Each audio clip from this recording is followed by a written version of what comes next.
അസാധ്യ വാർത്തയുടെ night edition സ്വാഗതം. നോക്കാം ഇന്നത്തെ പ്രധാനപ്പെട്ട വിശേഷങ്ങൾ. ICC ചാമ്പ്യൻഷിപ്പ് ഇന്ത്യക്ക് ക്രിക്കറ്റ് കിരീടം. ഒഴുകിയെത്തി മനുഷ്യ മഹാസമുദ്രം. CPM സംസ്ഥാന സമ്മേളനം സമാപിച്ചു. വീണ്ടും മാഷ് നയിക്കും. സംസ്ഥാന സെക്രട്ടറി MV ഗോവിന്ദൻ മാഷ് തുടരും. കേന്ദ്രം കേരളത്തെ ശ്വാസം മുട്ടിക്കുന്നു. ചെങ്കൊടി മുന്നേറ്റം തടയാൻ ആർക്കുമാകില്ല. പ്രകാശ് കാരാട്ട്. 2.5 കോടി രൂപ ശേഖരിച്ചത് മെമ്പർമാരുടെ വീടുകളിൽ നിന്ന്. പാർട്ടി ചരിത്രത്തിലെ നാഴികക്കല്ലായി ഈ സമ്മേളനം. MV ഗോവിന്ദൻ. വയനാട് ഹാഷിഷ് ഓയിലുമായി 4 യുവാക്കൾ പിടിയിൽ. ഉപരാഷ്ട്രപതി ജഗ്ദീപ് ധൻകർ ആശുപത്രിയിൽ. യൂട്യൂബ് നോക്കി വണ്ണം കുറയ്ക്കാൻ ഡയറ്റ്. പെൺകുട്ടിക്ക് ദാരുണ അന്ത്യം. വാർത്തകളിലേക്ക് പോകാം. പാർട്ടിയുടെ ചരിത്രത്തിലെ സുപ്രധാന നാഴികക്കല്ലായി കൊല്ലം സമ്മേളനം മാറിയതായി പാർട്ടി സെക്രട്ടറി MV ഗോവിന്ദൻ. വിഭാഗീയമായ എല്ലാ പ്രശ്നങ്ങളും പൂർണ്ണമായി അവസാനിപ്പിച്ച് ഒറ്റക്കെട്ടായി പുതിയ വെല്ലുവിളികളെ നേരിടുന്നതിന് പാർട്ടിയെ സജ്ജമാക്കുക എന്ന ചുമതലയാണ് ഈ സമ്മേളനത്തിലൂടെ പാർട്ടി പ്രഖ്യാപിച്ചത്. സമ്മേളനത്തിന്റെ ചിലവിന് വേണ്ടി 2.5 കോടി രൂപ പാർട്ടി മെമ്പർമാരുടെ വീടുകളിൽ നിന്നാണ് ശേഖരിച്ചത്. പാർട്ടിയുടെ ഭാഗമായി വന്ന കുടുംബാംഗങ്ങളുടെ പിന്തുണയാണ് ഇത് പ്രതിഫലിക്കുന്നതെന്നും അദ്ദേഹം പറഞ്ഞു.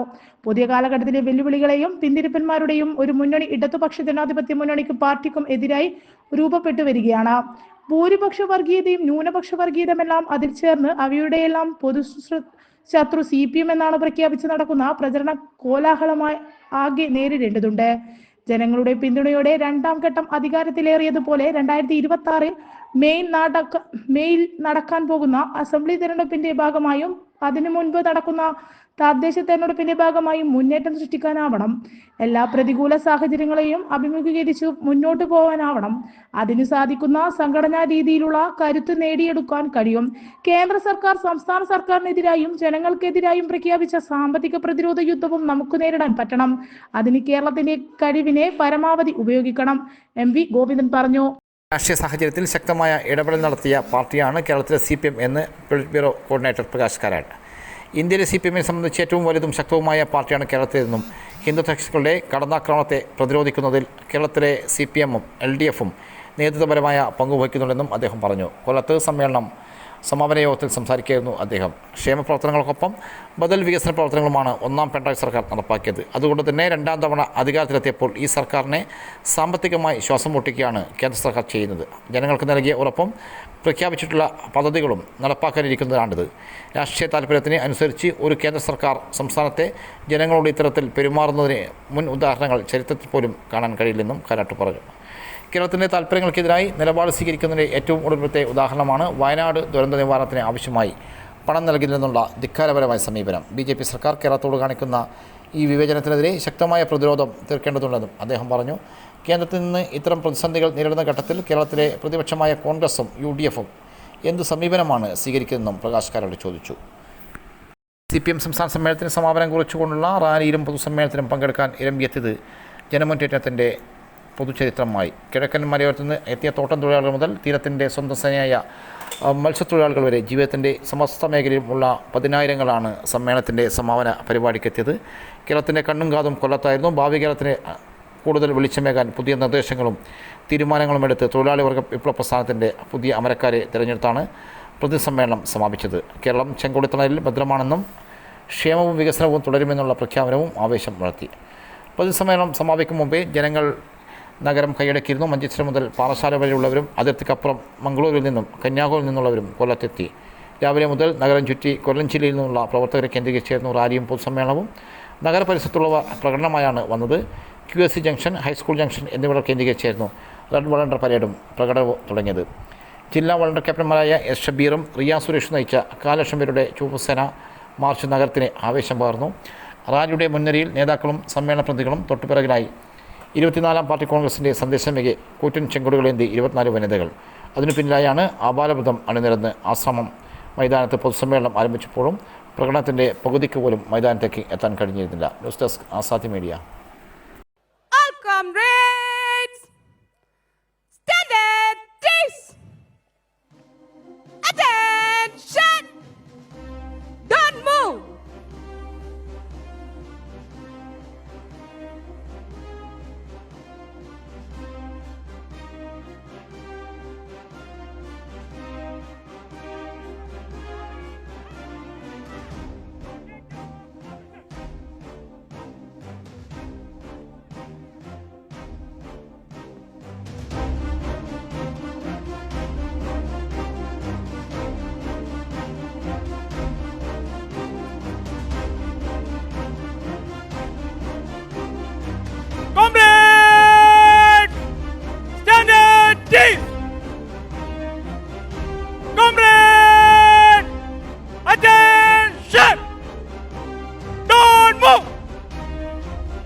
ഉപരാഷ്ട്രപതി ജഗ്ദീപ് ധൻഖറിനെ ആശുപത്രിയിൽ പ്രവേശിപ്പിച്ചു. നെഞ്ചുവേദനയെ തുടർന്ന് ഇന്ന് പുലർച്ചെ 2 മണിക്കാണ് അദ്ദേഹത്തെ ദില്ലി എയിംസിൽ പ്രവേശിപ്പിച്ചത്. നിലവിൽ അദ്ദേഹം തീവ്രപരിചരണ വിഭാഗത്തിലാണ്.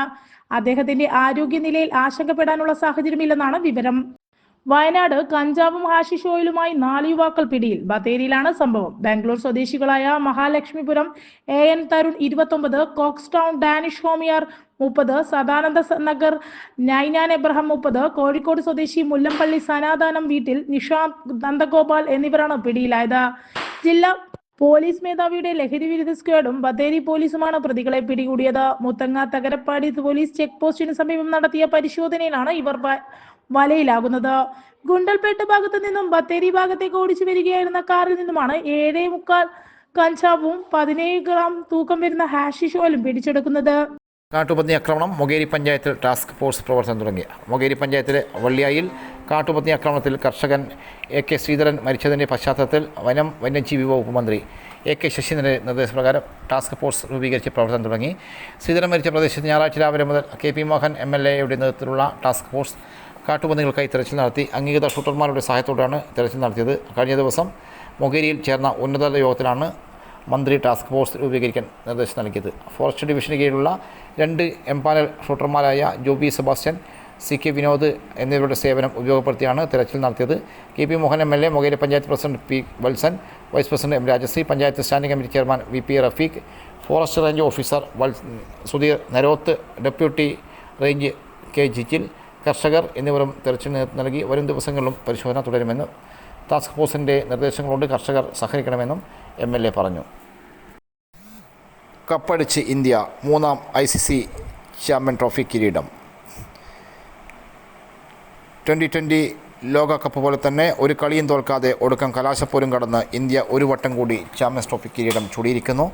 ഫൈനലിൽ കരുത്തരായ ന്യൂസിലൻഡിനെ 4 വിക്കറ്റിന് തകർത്തു. മറ്റൊരു രാജ്യത്തിനും അവകാശപ്പെടാനില്ലാത്ത വിധം ചാമ്പ്യൻസ് ട്രോഫി ചരിത്രത്തിലെ ഇന്ത്യയുടെ 3ാമത്തെ കിരീട വിജയം. ഒരു വ്യാഴവട്ടത്തിന് ശേഷം ഇതാദ്യമായി ഇന്ത്യ ഒരു ICC ഏകദിന ചാമ്പ്യൻഷിപ്പ് നേടുന്നുവെന്ന സന്തോഷമുണ്ട്. തുടർച്ചയായി 2 ICC കിരീടം നേടുന്ന ക്യാപ്റ്റൻ എന്ന ഖ്യാതിയോടെ രോഹിത് ശർമ്മയ്ക്കും ഇത് സമ്മാനഹമായ മുഹൂർത്തം. New Zealand 251-7, India 254-6. ചാമ്പ്യൻസ് ട്രോഫി ഫൈനലിൽ ന്യൂസിലൻഡ് ഉയർത്തിയ 252 റൺസ് വിജയലക്ഷ്യം പിന്തുടർന്ന ഇന്ത്യ 49 ഓവറിൽ ലക്ഷ്യം മറികടന്നു. ടൂർണമെൻറ്റിലുടനീളം ഫോമില്ലായ്മയുടെ പേരിൽ പഴികേട്ട രോഹിത് ശർമ്മയുടെ ഇന്നിങ്സാണ് ഫൈനലിൽ ഇന്ത്യക്ക് തുണയും ധൈര്യവുമായത്. രോഹിത്താണ് മത്സരത്തിലെ താരം. 4 മത്സരങ്ങളിൽ 65.75 ശരാശരിയിൽ 263 റൺസ് നേടി ടോപ്പ് സ്കോററായ രച്ചിൻ രവീന്ദ്രയാണ് ടൂർണമെൻറ്റിലെ താരം. തുടക്കം മുതൽ മനോധൈര്യത്തോടെ നേരിട്ട രോഹിത് 83 പന്തുകൾ നേരിട്ട് 76 റൺസ് നേടി. 48 റൺസ് നേടിയ ശ്രേയസ് അയ്യരും വിജയത്തിൽ നിർണായകമായി. 49ാം ഓവറിലെ അവസാന പന്തിൽ രവീന്ദ്ര ജഡേജയുടെ ബാറ്റിൽ നിന്ന് വന്ന 4 ചരിത്ര ജയത്തിലേക്ക് ഇന്ത്യയെ കൈപിടിച്ചത്.